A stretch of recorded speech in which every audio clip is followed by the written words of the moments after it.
Mooi voor. My bad.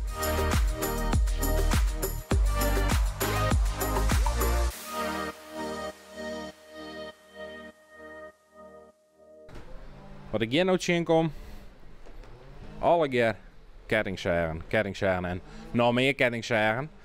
En hier is nou ja, de eigenaar van die kettingzagen. Heb je nog hier nog zicht op hoeveel je wil net stingen? Want het is alle keer stiel? Het is bijna al je stiel, ja. Ja, we halen alleen maar eigenlijk de stiel wat we verzamelen. Ja, hoeveel stenen ja, tussen de 400 en 500 ongeveer hebben. Hoeveel precies, ik ga ze nog nooit tellen. Dus, Hoe ben je hiermee begonnen? Nou ja, maar de oude zeggen van die site. En dan gooi je wat schadel in, letter op internet. En dan vind je wat oude zeggen. Nou ja, en dan begint de gekte. Nou ja, en dan krijg je een hele proces op lijst als je zo even samen gewonnen. Ja.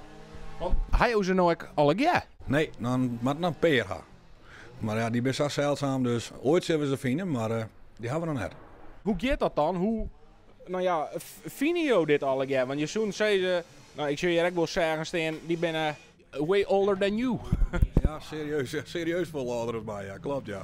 Ja, connecties over de hele wereld. Ja, connecties over de hele wereld, Amerika, Australië, overal. Ben je hier dijstig mee bezig of is dit echt een, nou ja, uit de klauwenroene hobby? Dus de klauwenroene hobby, ja, dat is zeker weer. Ja, hoeveel oren zit erin? Ja, een hele protte.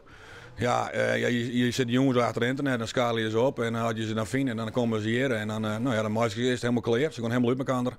Nou, en ze willen weer renden maken en ja, dan komen ze net in het museum.